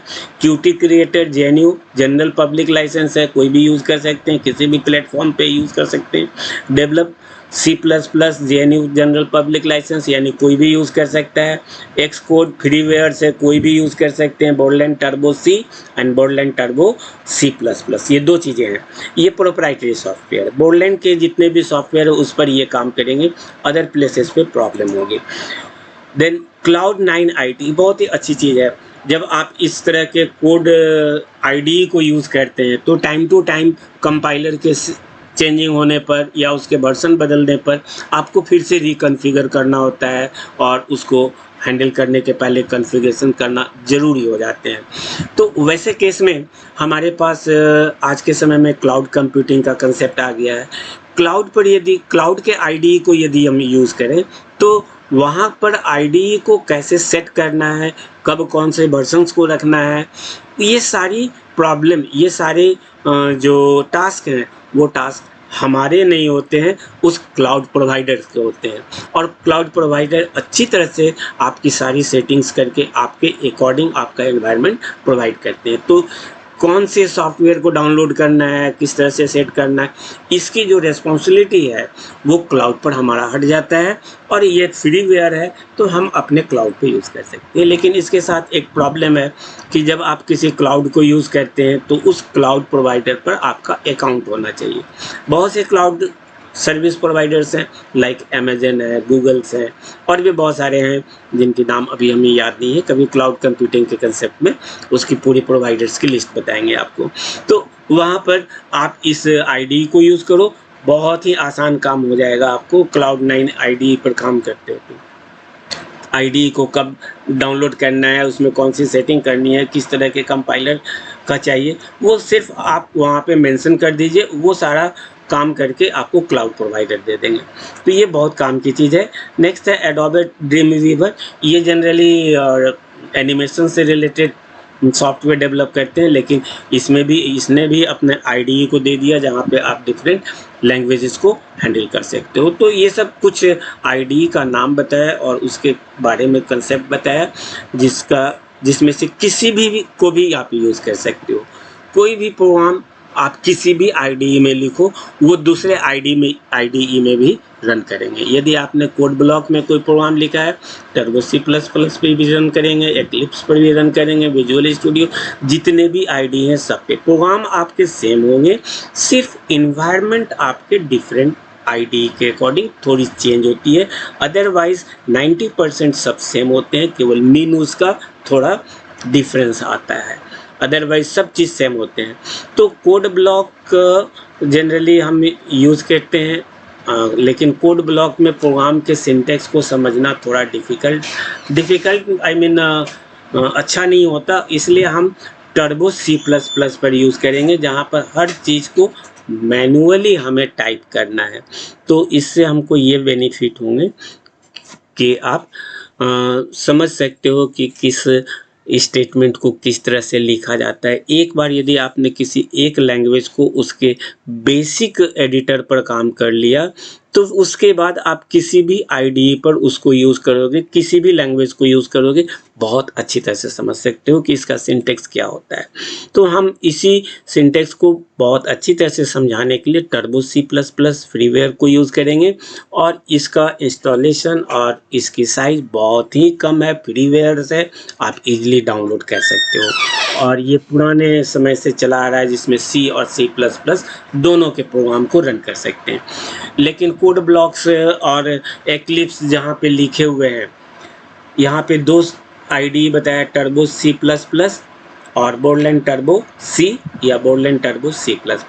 ये दो ऐसे IDE हैं जिसमें सिर्फ आप C और C++ के प्रोग्राम और उसके कंपाइलर को रन कर सकते हो। अदर जितने भी IDE लिखे गए हैं, उस IDE में आप जावा, PHP, HTML सारे काम आप उसमें कर सकते हो, उसकी फैसिलिटी देती है। जिस लैंग्वेज को यूज़ करना है उसका कंपाइलर आप केवल सेट कर दीजिए, और कैसे सेट करना है, किस तरह से डाउनलोड करना है, इसका भी इजी स्टेप और कंसेप्ट उस IDE में दिए हुए होते हैं, बशर्ते आप उसको यूज़ कीजिए। तो हम टर्बो C++ पर ही काम करेंगे, और एक दो प्रोग्राम, कुछ प्रोग्राम कोड ब्लॉक पर भी आपको दिखाएंगे। इंस्टॉलेशन भी हम टर्बो C++ का ही दिखाएंगे, कोड ब्लॉक का भी इंस्टॉलेशन नेट से आप इसका इंस्टॉलेशन सीख सकते हो। और इंस्टॉलेशन में यदि कोई प्रॉब्लम हो तो कमेंट में लिखोगे, हम इस कोड ब्लॉक के इंस्टॉलेशन के बारे में भी बताएंगे, और उसको कैसे उसमें प्रोग्रामिंग करते हैं। प्रोग्राम तो सेम ही रहेंगे, सिर्फ लिखना आसान हो जाता है हमारे उस कोड ब्लॉक में। तो हम टर्बो C++ पर ही पूरी चीज़ें बताएंगे, ताकि आप बेसिक से समझ सको कि C क्या है, और उसकी एडवांटेजेस तो हमने बताए ही, उसके स्कोप भी बताया।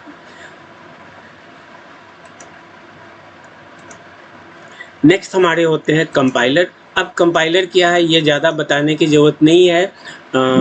It is a translator that converts high level language और other than assembly language into machine language. यहाँ हाई लेवल लैंग्वेज की जगह पे अदर देन असेंबली लैंग्वेज लिख दे तो ज़्यादा बेटर होगा, क्योंकि असेंबली लैंग्वेज को छोड़ बाकी जितने भी लैंग्वेजेज हैं उनको मशीन में कन्वर्ट करने के लिए कंपाइलर या इंटरप्रेटर को यूज़ करते हैं। तो कंपाइलर हमारे पास जो हमारे C के होते हैं वो GNU GCC कंपाइलर्स होते हैं। बहुत अलग अलग कंपनी, बोर्डलैंड C++ के भी कंपाइलर हैं जो C के प्रोग्राम को कंपाइल करते हैं, यानी मशीन लैंग्वेज में कन्वर्ट करते हैं। सिगविन के भी कंपाइलर सिगविन GCC के नाम से आते हैं। इंटेल C और C++ कंपाइलर्स अवेलेबल्स हैं। GNU GCC compiler for ARM, ये सब एम्बेडेड डिवाइसेस हैं। एंड्रॉयड GNU GCC, यहाँ पे GNU GCC compiler for common है, और अलग अलग प्लेटफॉर्म है ARM, Android, AVR, LM32, LMB, GPU, TriCore, power PC etcetera. तो बहुत से C के लिए बहुत सारे हमारे कंपाइलर्स अवेलेबल्स हैं। उनमें से आप जिस पर काम कर रहे हो, जिस तरह का ज़रूरत हो उसको आप यूज़ करेंगे। जनरली हम जो यूज़ करेंगे अपने कोड ब्लॉक पे और नेटबीन्स पे वो GNU GCC कंपाइलर यूज़ करेंगे, जो लाइनक्स यूनिक्स सभी जगह पे काम करते हैं। और यदि एम्बेडेड रिलेटेड आपका कंपाइलर चाहिए, GNU GCC का एंड्रॉयड से रिलेटेड चाहिए, तो आप इस GNU GCC compiler for Android के लिए यूज़ कर सकते हो।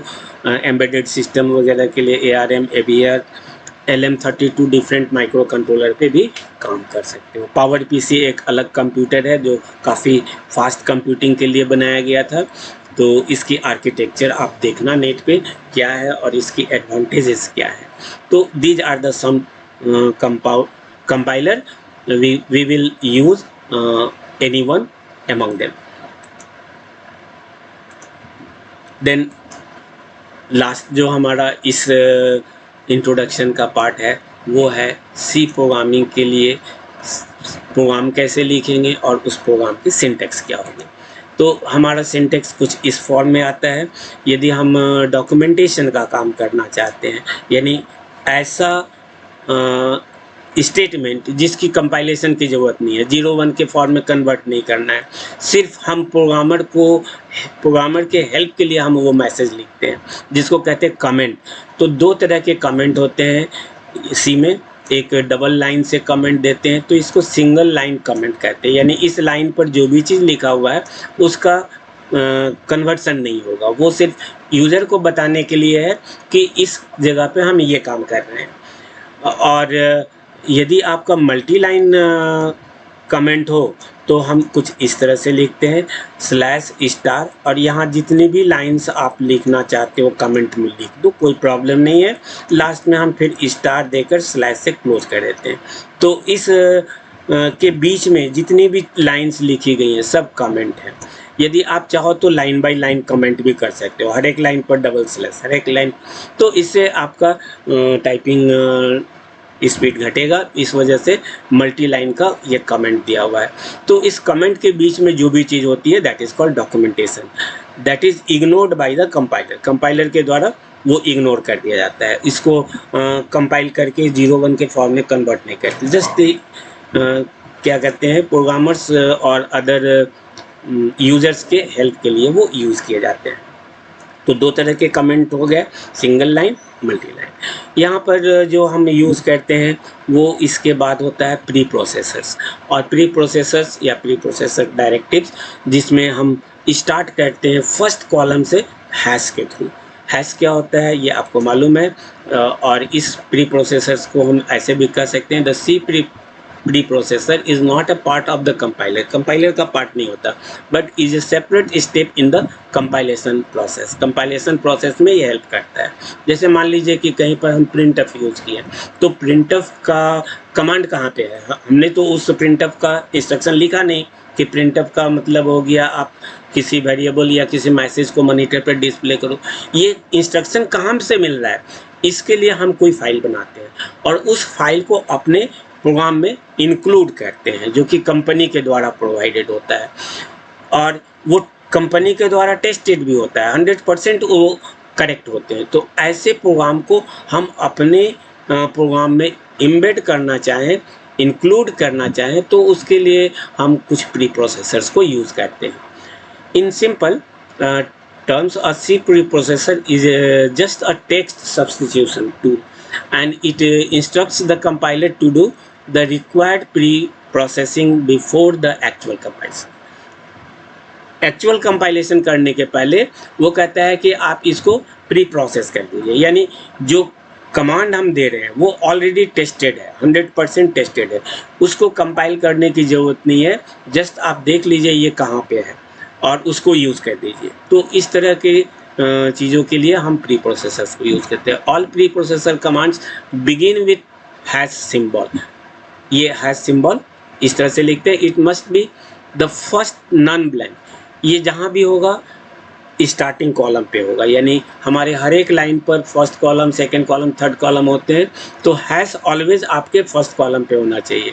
यदि किसी और कॉलम पर लिख करके आप इसमें कोई कमांड देंगे तो वो प्री प्रोसेसर्स नहीं कहलाएंगे। And for readability, a preprocessor directive should begin in the first column, the following section list all the important preprocessors that are available in C language. C language में कौन कौन से pre processors available हैं वो यहाँ पर हम उसकी लिस्ट दी हुई है। तो यहाँ पर कौन कौन से हैं, वो पहला हमारा है डिफाइन है, दूसरा है हैश इंक्लूड।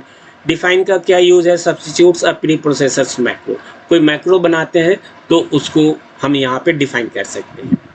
जैसे मान लीजिए कि हम किसी प्रोग्राम में बार बार यूज़ कर रहे हैं पाई, तो पाई के लिए हमने लिखा है PAI। अब इस PAI को टाइप करने के लिए 3 कैरेक्टर्स यूज़ करने होंगे, हम यहाँ पर पाई को P से डिनोट कर देंगे, किसी पर्टिकुलर सिंबल से डिनोट कर देंगे जो सिंपल है, और उसको यदि हम यूज़ करें तो ये ऑटोमेटिकली उस वैल्यू को पाई के फॉर्म में, एक्चुअल फॉर्म में कन्वर्ट कर लेंगे, तो टाइपिंग आसान हो जाता है इससे। इंक्लूड, यदि हम कोई प्रोग्राम जो ऑलरेडी बना हुआ है उसको अपने दूसरे प्रोग्राम में इंक्लूड करना चाहते हैं तो इंक्लूड फंक्शन को या प्री प्रोसेसर्स डायरेक्टिव को यूज़ करते हैं। इसी तरह से हैश अनडेफ, इफ डेफ, इसके बारे में हम लोग आगे के प्रोग्रामिंग्स में पढ़ेंगे। Hash if and def, hash if, hash else, these are the preprocessor directive, और हर डायरेक्टिव किसी न किसी एक सिंबल से स्टार्ट होता है, एक पर्टिकुलर सिंबल से स्टार्ट होता है, वो पर्टिकुलर सिंबल हमारा हैश है। एरर, प्राग्मा, ये सब हमारे कुछ प्री प्रोसेसर्स हैं जिसको कि हम अपने प्रोग्राम में यूज़ करेंगे। जब इसकी यूज़ सीखेंगे तब वहाँ पता चलेगा कि इसका क्या फर्दर यूज़ होता है, कैसे इसको हम लोग यूज़ करते हैं।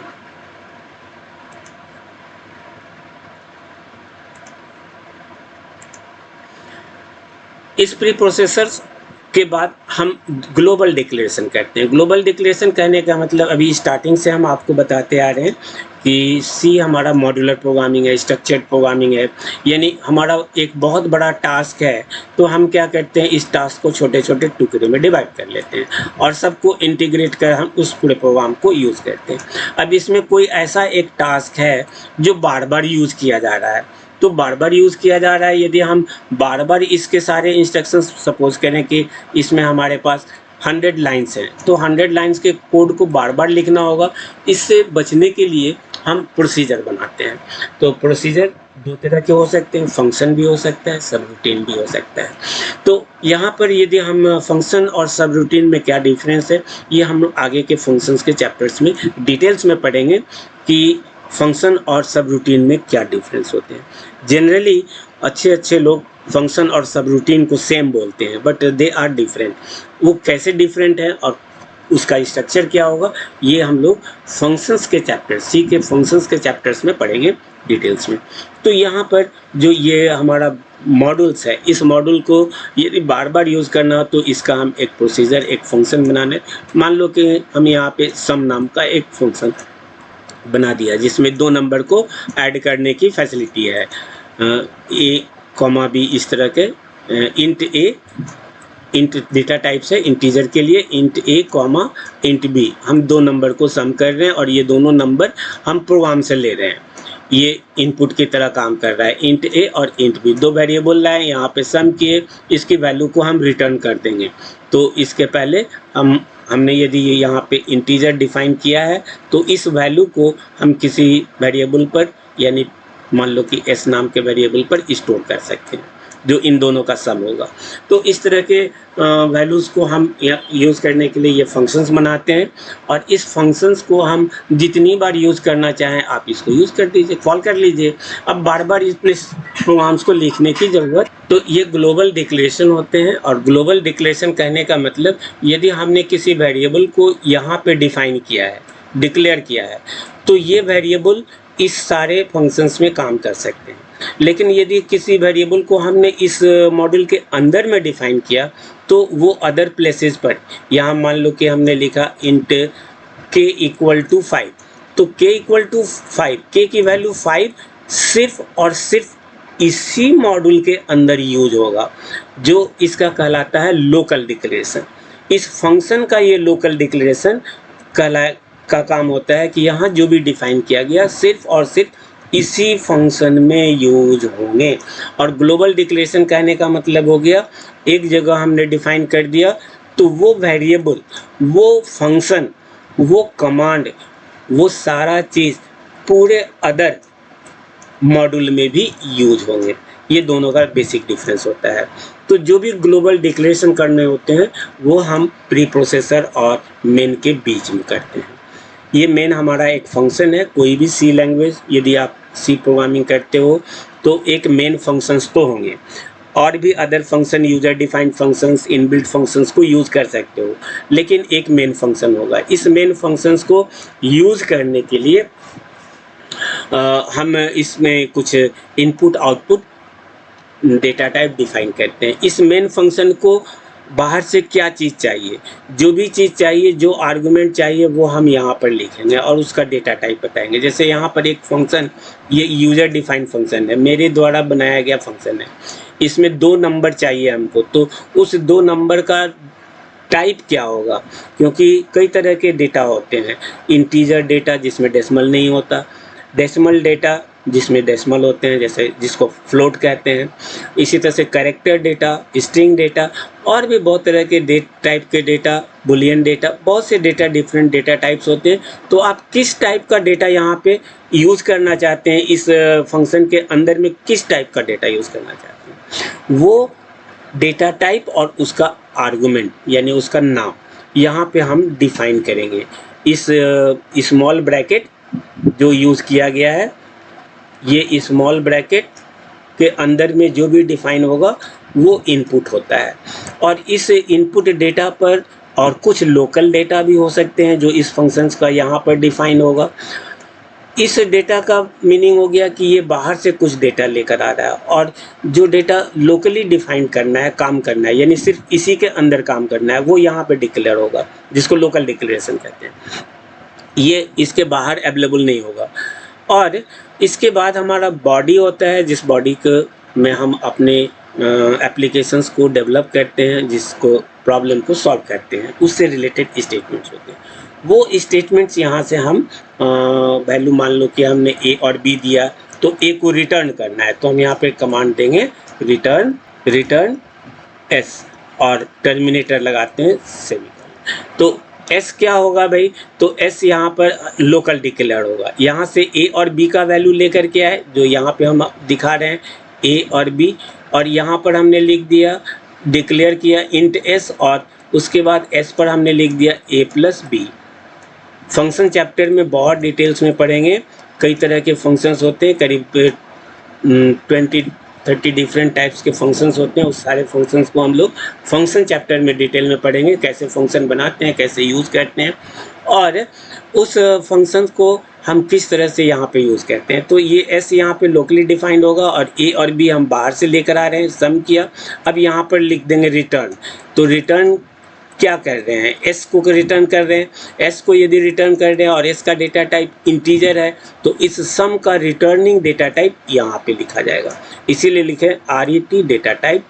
जो फंक्शन का रिटर्निंग डेटा है उस डेटा का टाइप क्या होगा, और जो ये डेटा यूज़ करेगा वो बाहर से जो ले करके आ रहे हैं उस डेटा का टाइप क्या होगा, और वो डेटा कौन सा होगा, ये हम इस इनपुट जगह पे यूज़ करते हैं। और यहाँ पे हमारा फंक्शन का नाम होता है। मेन फंक्शन के अंदर आप अदर यूज़र फंक्शंस को कॉल कर सकते हो, यूज़र फंक्शन के अंदर भी यूज़र फंक्शन को कॉल कर सकते हो, लेकिन विदाउट मेन फंक्शंस आप किसी फंक्शन को कॉल नहीं कर सकते हो। तो इस तरीके से हमारा ये सिंटैक्स होता है। फिर से इसको हम समराइज़ कर देते हैं। ऊपर में डॉक्यूमेंटेशन लिखते हैं जो कि ऑप्शनल है, आप यदि लगता है कि यहाँ पे रिमार्क्स देना चाहिए या कमेंट लिखना चाहिए तो लिखिए, अदरवाइज छोड़ सकते हैं। प्री प्रोसेसर, आप जिस तरह का एप्लीकेशन बना रहे हैं उस तरह की लाइब्रेरी जिसको कि हम ऊपर में पढ़ चुके हैं, जैसे मैथ का यूज़ करना चाहते हैं तो #include math.h को यूज़ करेंगे। यदि और किसी तरह का काम करना चाहते हैं तो उसकी लाइब्रेरी या उसका हेडर अटैच करने के लिए प्री प्रोसेसर यूज़ करेंगे। यहाँ पे ग्लोबल डिक्लेरेशन करते हैं, देन मेन फंक्शंस होते हैं। इस मेन फंक्शंस का इनपुट आर्गुमेंट होगा, इसकी रिटर्निंग डेटा टाइप होगी, कर्ली ब्रैकेट और ओपनिंग और क्लोजिंग कर्ली ब्रैकेट्स होंगे। यहाँ पर लोकल डिक्लेरेशन करते हैं, और फिर इसके बाद हम जिस प्रॉब्लम को सॉल्व करने के लिए ये प्रोग्राम लिख रहे हैं उसके इंस्ट्रक्शंस होते हैं जो कि हमारा बॉडी कहलाता है। ये एक छोटा सा सिंटैक्स है मेन फंक्शंस का। फिर आगे हम लोग देखेंगे कि और भी इसके क्या तरीके होते हैं। नेक्स्ट जो हमारा पार्ट है, इस पर एक छोटा सा प्रोग्राम हम बना दिया, सिंपल प्रोग्राम। जब देखिए डॉक्यूमेंटेशन के लिए हमने ये सिंगल लाइन कमेंट यूज़ किया है, program to print the value of it. हम जो प्रोग्राम बना रहे हैं वो एक ही वैल्यू को प्रिंट करने के लिए बना रहे हैं। तो इस एक लाइन से प्रोग्रामर को और अदर पर्सन को समझ में आ गया कि अच्छा ये प्रोग्राम जो है वो सिर्फ एक ही वैल्यू को प्रिंट करने के लिए है। इस तरह के जो कमेंट होते हैं उसी को हम डॉक्यूमेंटेशन कहते हैं। और किसी भी प्रोग्राम के, अच्छे प्रोग्राम की ये खासियत होती है कि आप उसमें कमेंट डालिए, डॉक्यूमेंटेशन कीजिए, ताकि आपके जाने के बाद यदि उस प्रोग्राम को कोई दूसरे प्रोग्रामर यूज़ कर रहे हैं तो उनको आसानी से समझ में आ जाए कि आप इस प्रोग्राम में किया क्या था।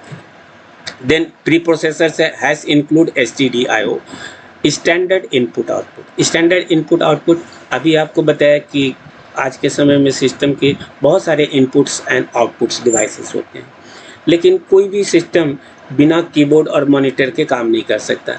तो कीबोर्ड और मॉनिटर मेरा स्टैंडर्ड इनपुट आउटपुट डिवाइस है, कीबोर्ड इनपुट के लिए, मॉनिटर आउटपुट के लिए। अब कीबोर्ड से कोई वैल्यू इनपुट करा रहे हैं तो ये वैल्यू हमारे मेमोरी में स्टोर्ड होना चाहिए। तो मेमोरी में स्टोर करने के लिए क्या इंस्ट्रक्शंस होंगे, वो सारे इंस्ट्रक्शन इस stdio.h हेडर फाइल या लाइब्रेरी फाइल में दिए हुए हैं, जैसे स्कैनअप, प्रिंटअप, डेटा टाइप डिफाइन करना, ये सब जो कमांड्स हम यूज़ करेंगे उसके इंस्ट्रक्शंस हम यहाँ पे लिखे हुए हैं। यदि आप इस हेडर फाइल को यूज़ नहीं करते हैं तो कीबोर्ड से डेटा कैसे लेना है, उस डेटा को एक्सेप्ट करने के लिए सबसे पहले आपको मशीन लैंग्वेज में लिखना होगा जो टफ है। तो असेंबली लैंग्वेज में लिखोगे, असेंबली लैंग्वेज में उसके कमांड्स को लिखोगे तो कम से कम 20 लाइन का कमांड बन जाएगा, और उसके लिए आपको असेंबली की जानकारी होनी चाहिए। तो ये सब काम करके कंपनी वाले हमको एक प्रोग्राम फाइल बना करके प्रिंटफ नाम के या स्कैनफ नाम के फंक्शन बना करके दे देते हैं कि भाई इससे इनपुट होगा और इससे डिस्प्ले होगा। उसकी सारी इंस्ट्रक्शंस इस stdio में दिए हुए हैं। तो input statement, output statement, data type declaration, इससे रिलेटेड जितने भी इंस्ट्रक्शंस होते हैं वो इंस्ट्रक्शंस इस stdio हेडर फाइल में है, जो कि कंपनी के द्वारा प्रोवाइडेड होता है। इसको हम यहाँ पे इंक्लूड कर लिए। इसी तरह से conio.h को यूज़ किया। conio.h का काम होता है स्क्रीन को क्लियर करना या किसी एक कैरेक्टर को कीबोर्ड से लेना। जैसे getch का काम होता है कीबोर्ड से एक कैरेक्टर को टाइप करो। जब तक कीबोर्ड से किसी कैरेक्टर को टाइप नहीं करोगे, कंपाइलर इस लाइन से नीचे बढ़ने ही नहीं देगा। तो ये जो getch है ये किस में डिफाइंड है? conio.h। तो यहाँ पर int, printf, main, void ये डेटा टाइप्स है। इन सबों को का क्या मीनिंग है वो stdio से मिलेगा, और getch का क्या मीनिंग है वो conio से मिलेगा। बाकी हमारा a और 4 ये यूज़र के द्वारा डिफाइंड है। तो a हमारा आइडेंटिफायर कहलाएगा और a इक्वल ये हमारा मैसेज है। हम ये बताना चाहते हैं कि जो वैल्यू है वो किसका है, तो वो वैल्यू हमारा a का है। और %d हमारा डेटा टाइप का फॉर्मेट होता है। इंटीजर के लिए %d, फ्लोट के लिए %f, कैरेक्टर के लिए %c और स्ट्रिंग के लिए %s यूज़ करते हैं। कहीं भी इंटीजर यूज़ करना है %d आपको यूज़। तो ये हमारा %d इंटीजर्स के लिए होते हैं और getch होते हैं। तो यहाँ पर आप देखिए हमने यहाँ पे ग्लोबल डिक्लेरेशन नहीं किया। ये int a = 4 लोकल डिक्लेरेशन है। इस a की वैल्यू इसी फंक्शन के अंदर काम करेंगे। printf आउटपुट स्टेटमेंट होता है और डबल कोड के अंदर जो भी चीज़ देंगे एक्सेप्ट फॉर्मेट, जो %d हमारा है वो फॉर्मेट है। इसको छोड़कर जो भी चीज़ जैसे टाइप किए हैं डबल कोड के अंदर में वैसा ही आउटपुट डिवाइस पर शो होगा। तो हमने कहा कि a की वैल्यू 4 है, आप इस a की वैल्यू को प्रिंट कर दीजिए। a इक्वल के बाद क्या लिखिए, तो %d किसको इंडिकेट कर रहा है? इस a वेरिएबल का मेमोरी वर्ड का वैल्यू। a मेमोरी वर्ड का वैल्यू क्या है? 4। तो आप a = 4 को प्रिंट कर दीजिए और ये प्रिंट करके वहीं पर रुकिए। क्योंकि इसके बाद लगा हुआ है getch कहता है कि जब तक आप कीबोर्ड से किसी कैरेक्टर को प्रेस नहीं करोगे हम आगे नहीं बढ़ने देंगे। तो जब तक आप की को प्रेस नहीं करते a = 4 जो प्रिंट कर चुका है वो चीज़ आपको स्क्रीन पर डिस्प्ले होगा। जैसे ही आप की को प्रेस करेंगे आपका वो आउटपुट स्क्रीन आपके सामने से गायब हो जाएगा और फिर से ये प्रोग्राम आपके सामने डिस्प्ले हो जाएगा। यदि getch नहीं दें तो ये आउटपुट दिखाकर फिर से आपको यही स्क्रीन दिखा देगा, आप आउटपुट देख नहीं पाएंगे। तो आउटपुट देखने के लिए getch यूज़ करते हैं। इसको हम एक तरह से कहें कि यहाँ पर getch को हम वेट कमांड की तरह यूज़ कर रहे हैं कि भाई आप इस वैल्यू को देखने तक वेट करो। तो ये हमारा सिंटेक्स है और इसके इस साइड में आपका ये प्रोग्राम्स है। तो ये सारी चीज़ों को आप यदि कहीं दिक्कत हो तो आप फिर से वीडियो को स्टार्ट से या बीच से जहाँ से ज़रूरत हो आप देखें। हम जो शेयर करना चाहते थे आपके साथ वो हमने शेयर कर दिया। अब फर्दर जो हमारा काम है वो C की प्रोग्रामिंग करनी, जो कि अगले वीडियो से पहले इंस्टॉलेशन के बारे में बताएंगे और उसके बाद एक एक चीज़ बेसिक टू एडवांस। आप ज़्यादातर जो कमांड्स होते हैं वो बेसिक कमांड्स ही जनरली बता के लोग C को कंप्लीट कर देते हैं। जैसे इसमें आपके ग्राफिक्स से रिलेटेड फाइल हैंडलिंग वो सब नहीं यूज़ करते हैं। तो ये सब कुछ एडवांस चीज़ें हैं जो कि हम लोग बेसिक से एडवांस तक की सारी चीज़ों को यहाँ पर पढ़ेंगे। आप इस सीरीज़ के साथ बने रहिए।